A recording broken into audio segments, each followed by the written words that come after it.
Hello and welcome to the end of the week and another episode of 5 at 5 with Denver Public Library. Today is Friday, June 19th. Happy Juneteenth. My name is Lainey. I'm a librarian at DPL's downtown central location, and in 15 minutes or less we'll have you up to speed on 5 new titles we can't wait for you to read or listen to. Got a kiddo or a teen in your life? The library's doors may be closed, but summer of adventure lives on. Register online at denverlibraryadventures.org, link below in the notes, or by phone at 720-865-1111 to receive goodies in the mail and prompts for fun seasonal activities. On now through August 31st, last day to register, July 31st. And now on to this week's 5 at 5 lineup. At number 1, we have the Book of ROSY, A Mother's Story of Separation at the Border, by ROSAYRA Pablo CRUZ and Julie CHWIETERT COLLAZO, in ebook format on Overdrive, book available when the library can again fulfill physical holds. The Book of ROSY tells the story of one Central American family's asylum-seeking experience. Their separation at the U.S.-Mexico border, Mother Cruz sent to a LEIGH detention center in Arizona, her children to a foster family across the country in the Bronx, and the arduous road to their reunion, as facilitated by COLLAZO, former social worker and founder of Immigrant Families Together, an organization that raises bond money for detained migrant mothers. Cruz left Guatemala for the United States with her 2 sons, leaving 2 daughters behind, after her husband was murdered and her life and that of her oldest son were under threat. It was 2018, and Cruz was unaware of the president's new zero-tolerance policy. She and her sons, aged 5 and 15, spent over a week crammed into a truck with other migrants, then 81 days apart as Immigrant Families Together worked to raise Cruz's $12,000 bail. Now they adjust to life in the United States. Cruz offers valuable firsthand testimony of life in the literal and psychological prison that is an American immigrant detention center. COLLAZO, a roadmap to grassroots change. Says Shondaland, this memoir is a handbook for everyday activism, a true-to-life answer to January's American dirt. Our next 4 titles are all coming soon, so get a jump on their holds lists now. At number 2, we have Take a Hint, Dani Brown by TALIA HIBBERT. You can find this one on Overdrive as an ebook and e-audiobook coming next week. Print book coming soon.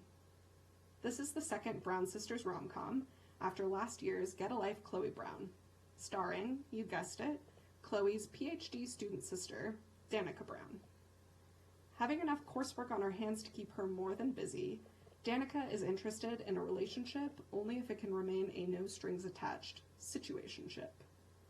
But when hopeless romantic Zaf, short for Zafir, the former professional rugby player, current security guard at Dani's university, ends up rescuing her, officer and a gentleman style, from a stuck elevator during a fire drill, Dani's no-nonsense policy gets knocked off kilter. Their moment, caught on camera, goes viral, and the cyberverse is quick to point out their chemistry. But Zaf is pretty sure Dani's gay, though she's not, she's bisexual, and spots an opportunity to drum up attention for his nonprofit, which aims to support athletes struggling with their mental health, something he's well acquainted with personally from back in his pro sports days. He suggests they fake date for social media. Fake dating that, of course, begins to shed its facade and become the real thing, complete with plenty of really hot sex. What follows is an emotionally rich and convincing love story that, as Kirkus says, will leave you smiling for days. Delightfully British, delightfully diverse and upfront about depression and anxiety, a perfect pick for readers of Jasmine Guillory and Delisha Ray. Thank You for Voting, The Maddening, Enlightening, Inspiring Truth About Voting in America by ERIN Geiger-Smith is our 3rd title today. Available on Overdrive as an ebook next week, book coming soon. In case you haven't heard, it's an election year. When better to brush up on the history and the mechanics of American elections? Journalist Smith, born in Texas and currently living and writing in New York City, takes account of the myriad forces that have led to our voting landscape as it stands today, from the 14th Amendment to the successes and ideological shortcomings of the suffragists to the 1965 Voting Rights Act. Of particular concern, of course, are the forces at play, like gerrymandering and technological and infrastructural disparities that make voting more difficult for select populations, usually people of color or lower socioeconomic status. As Booklist says, Smith posits that the only voting problem we have in America is that not enough people do it. More than half of eligible adults did not vote in 2016. Smith provides easy-to-follow outlines to get 5 friends to the polls in 2020, and to show up as a better-informed voter yourself. Thank you for voting serves up the context and concrete action items every registered and to-be-registered voter needs to be part of ensuring nonpartisanship in increased voter turnout. Fits nicely on a TBR list next to Charlotte Alter's The Ones We've Been Waiting For. Next, we have The Power of Ritual, Turning Everyday Activities into Soulful Practices by CASPER. Print book coming soon, ebook and e-audio book coming to Overdrive next week. If you're a Harry Potter fan, you'll probably recognize Turkile's name. He's the co-host of the popular podcast Harry Potter and the Sacred Text, which makes an argument for the spiritually edifying aspects of popular secular works. Turkile advances this argument here in The Power of Ritual. Millennials and Gen Zers aren't spiritually bereft, he says, though their formal religious affiliation may be on the wane.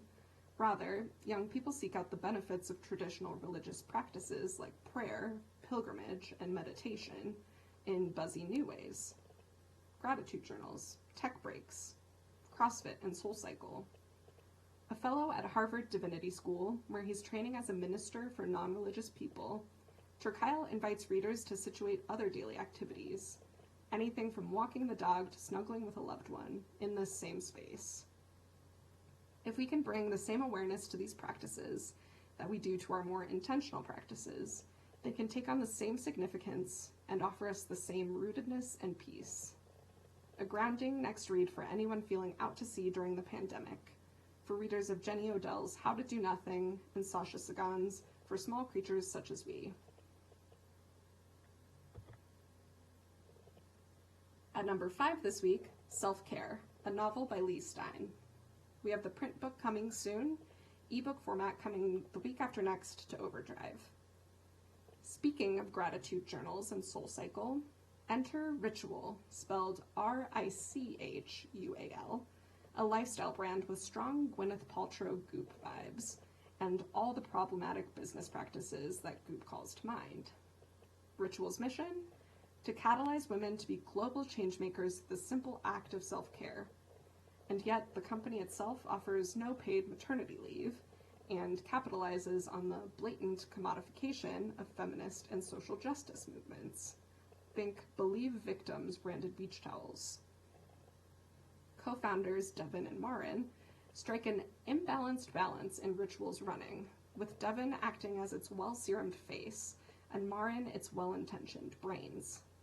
A controversial tweet Marin made through and through, targeting the president's daughter, however, and a viral story accusing one of the brand's biggest investors and board members of sexual misconduct, leaves both Devin and Marin spinning, and their visions for moving forward prove more and more incompatible.